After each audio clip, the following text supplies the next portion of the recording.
السلام عليكم ورحمة الله وبركاته. أهلا بيكم أخواتي في الله في الكورة مع تمراز.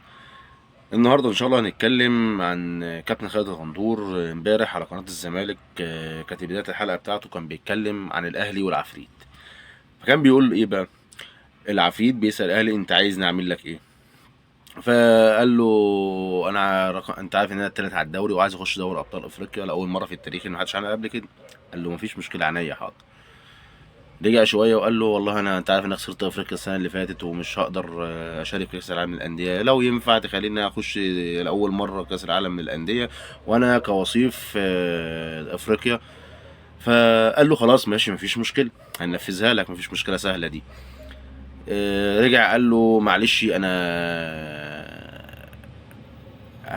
في افريقيا السنه دي هيحصل لي مشاكل كتير. هو العفيد عارف بقى، فالاهلي عارف ومتنبئ اللي هيحصل في افريقيا، فقال له تعرف ان هيحصل لي مشاكل كتير السنه دي وصن داونز هتكسبني 5 وهيجي لهم ضربه جزاء في الاخر للهلال السوداني عشان يصعد. فقطر يا ريت تخليه يقلش او يخلي الجون بتاع صن داونز يصدها معلش.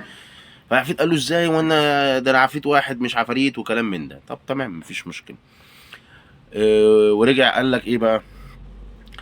قال لك ان ده طبعا كله دعابه وان ده توفيق، بس انا بوريك بس ان المنافس كان واخد توفيق غير طبيعي، واخد توفيق كبير جدا وحاجات غير طبيعيه بتحصل للنادي المنافس. فكابتن خالد يعني انت راجل عايز مثلا تتريق على اللي بيحصل مع النادي الاهلي فبتقولها ان هي كدعابه. فانت بتفكرني بواحد في شركه، تمام؟ المدير قال لك ان في ورق اتاخد فدفع عفاريت في المكان وفي مش عارف ايه. وطبعا انت راجل متعلم فبتقول ازاي وده في حاجه اسمها كده اصلا. فدايما يبقى في موظف موجود في الشركه عشان ايه؟ يقول لك يعني ايه؟ بيدي للمدير اللي هو عايزه بطريقه غير مباشره. هو له لا يا عم ده هو مش قصده طبعا، بس هي حاجه غير طبيعيه ان ورق يتاخد وان هو بياكد الكلام، تمام؟ بطريقه غير مباشره، بطريقه اللي هو ايه، بطريقه شيك. تمام. نيجي بقى تاني حاجه هنتكلم فيها كابتن خالد. انت ماتش الاهلي لما الهلال اتعادل مع صن داون كان مفتاح الصعود بتاعه في ايده. قدر ان هو يلعب ماتش وقدر ان هو يصعد للدور الربع النهائي، تمام، من دور المجموعات. هل معنى كده ان الاهلي الدنيا يعني الدنيا كلها وقفت عشان قطر ضيع الكوره وان الاهلي يكمل في البطوله وياخد البطوله؟ لا. الفكره كلها ان مارسيل كولر لما لعب ماتش سان داون التاني وخسر 5-2، تمام، بعد الماتش ده احنا ما دخلش فينا غير جون واحد طول البطوله. بعد كده دخل فينا جون واحد. معنى كده ان الراجل عرف اخطائه اللي موجوده ايه، عرف ان عنده مشكله في العمق الدفاعي وفي نص الملعب، قدر يرتبه ويظبطه لحد ما قدر يلعب بطريقه هو شايف ان هي جيده بالنسبه للكره الافريقيه. والحمد لله ربنا كرمنا وخدنا البطوله من قلب المغرب. تمام. تمام. انت في الاخر ماتشين كان الصعود في ايدك انت لو كنت كسبت الماتشين كنت صعدت وكان ممكن تصعد اول.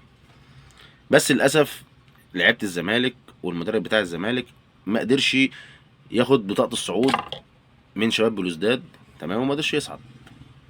تمام. فما تجيش حالا تقول لي اصل توفيق غير طبيعي، ما انت كان عندك الماتش وانت اللي خسرته. انت اللي ما قدرتش تقدر تلعب فيه وتقدرش تكسب الماتش، فمعنى كده انك ما صعدتش. ده تقصير من عندك انت، تقصير من المدرب بتاعك وتقصير من عندك انت في الفرقه بتاعتك، ومفيش مشكله. رجع قال لك اصل في مشاكل كتير في نادي الزمالك، مشاكل ماليه وسوء اداره وي وي وي وي وي تمام مفيش مشكله. ورجع قال لك نقطه مهمه جدا. قال لك ان مفيش فرقه في الدوري المصري، مفيش فرقه في الدوري المصري محدش خد فيها مستحقاته 100%، كله خد 60%. طب احنا سمعنا ان في مشاكل في النادي الاهلي عشان المستحقات المتاخره؟ ما سمعناش. اوضه اللبس بتاعت النادي الاهلي ماشيه مظبوطه ماشيه مظبوطه، لان اوضه النادي الاهلي ماشيه على احكام وعلى بنود معينه. لكل لاعب له عقد له بياخده، ما بيتكلمش في زياده عقده، لان كلهم متقاربين من بعض في فئه اولى وفي فئه تانية فكلهم شبه بعضهم. انما في نادي الزمالك العكس، الوضع مغاير جدا. انت مدي لاعب زي سو مبلغ كبير قوي مقارنه باقل لاعب منه، فطبيعي ان يبقى عندك مشكله في اوضه اللبس. طبيعي ان امام عاشور يمشي من الزمالك لانه مش لاقي التقدير المطلوب اللي هو عايزه. شايف ان في لاعب بياخد بال 35 مليون وانا باخد 8 مليون وبقول لك 25، فانت بتقول لي 15. فانا لا، ما هو انا ما بقلش قيمه عن زيزو عشان تديني اقل منه بالضعف تقريبا. فطبيعي ان امام عاشور فكر في مستقبله، فكر ان هو يمشي. فالمشكله من عندكم انتوا، اوضه اللبس بايظه عندكم انتوا بسبب ان انتوا بتوحوا للعيبه اللي موجوده ان انت ما عندكش مشكله، هي كلها بتبقى حاجات خارجيه واحنا ما نقدرش نعمل ايه وما نقدرش نعمل حاجه، احنا نعمل اللي علينا وانت فاهم ان الدوله هي اللي بتساعده وكلام من شابه ذلك. ده بالنسبه للكابتن خالد غندور. هنتكلم النهارده بقى على الكابتن اسامه حسن. انا مش عارف اسامه حسن ده طلع امتى اصلا، يعني ما افتكرلوش حاجه في حياتي، يعني ككوره ما افتكرلوش كوره. كل اللي انا افتكره له ان هو بيطلع يعمل يقول كلام، جت معاه جت ما جاتش خلاص، انا قلت اللي عندي وخلاص، الموضوع كله مش في ايدي دلوقتي، مش في ايدي دلوقتي. زي ما هو قال لك انا اراهنك ان الليله بتاعت النادي الاهلي هتبقى ليله بيضه، وان الزمالك هيبقى طق طق طق، ما قالش حتى فنيات، ما قالش الفرقه هتتلعب ايه اصلا، هو قال لك الزمالك لو نزل طق طق طق طق هنكسب الاهلي سكور. تمام. تمام، هو ما حصلش والحمد لله ان الاهلي قدر ان هو يكسب الماتش عن جداره واستحقاق باخطاء من اسوري في الشوط الاولاني. تمام. ورجع قال لك اصل ده ما كانش المتفق مع الجهاز الفني، يعني معنى كده ان انت عايز تفهمني ان اسامه حسن بيتدخل في وضع الخطه والتشكيله بتاعه اسوري، معنى كده المدرب مش كبير، ولا هو بياخد الكلام منكم انتوا، ولا هو بيفكر بطريقته هو. قال لك اصل انا كنت متفق ان احنا نلعب بفئه عمريه معينه فاحنا نهلك النادي الاهلي، تمام، ونتعبه. حتى شفنا الشوط الثاني 35 دقيقه الاهلي ما راحش عند الجون، يعني معنى كده ان في 55 دقيقه الاهلي كان مموت الزمالك عند الجون. معنى كلامك كده ما طبيعي ان في ماتش يبقى فيه كيرفات، في كيرف عالي وكيرف بيو، ده طبيعي. ما هو لو الماتش مشي على نفس المنوال الشوط الاولاني كان الماتش خلص 70-0. انما لازم يبقى فيه كيرف عالي، لازم ان اصل فرقه الزمالك فرقه كبيره، لازم ترجع في اللعب وطريقه اللعب وتعديل الخطه. برضه الناس برضه بتفهم كوره، فلازم يعملوا تعديلات في الخطه عشان يقدروا يجاروا المباراه. ولا اصل الاجوان كلها اللي جت للاهلي كلها اخطاء وما كانش لها لازمه ان هي تخش، وكان وضع طبيعي ان الماتش يخلص 1-1 زي ما قلنا قبل كده وكلام من كده يعني.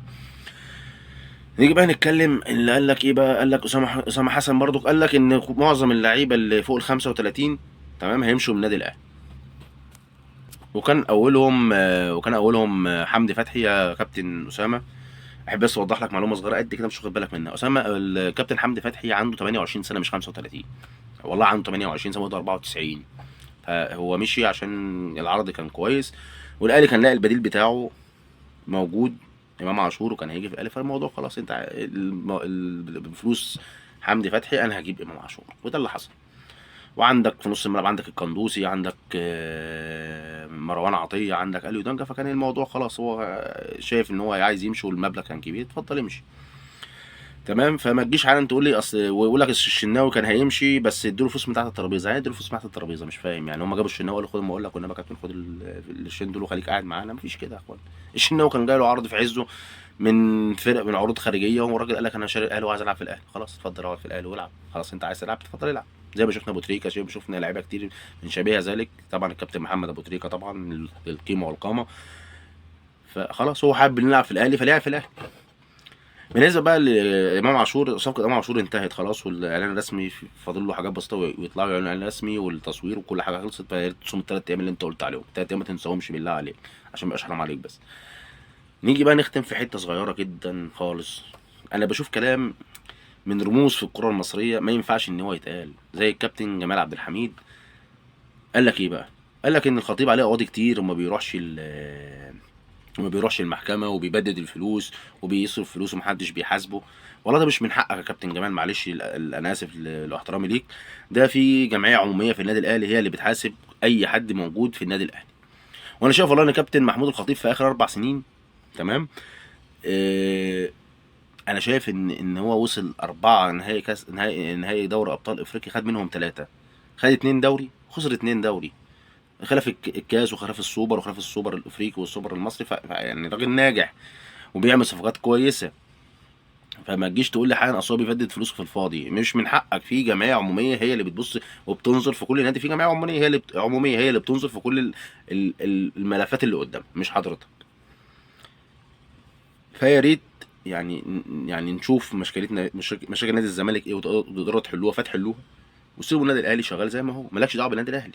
شوف مشاكلك انت ايه وحلها، ولو حليت مشاكلك انت هترجع لسابق عهدك تاني، قطب الكره المصريه، وندي للنادي الاهلي وندي لاي حد في افريقيا. ركز في فرقتك عشان تقدر تعمل اللي انت عايزه. ولحد هنا تكون انتهت حلقتنا، يا رب تكون عجبتكم.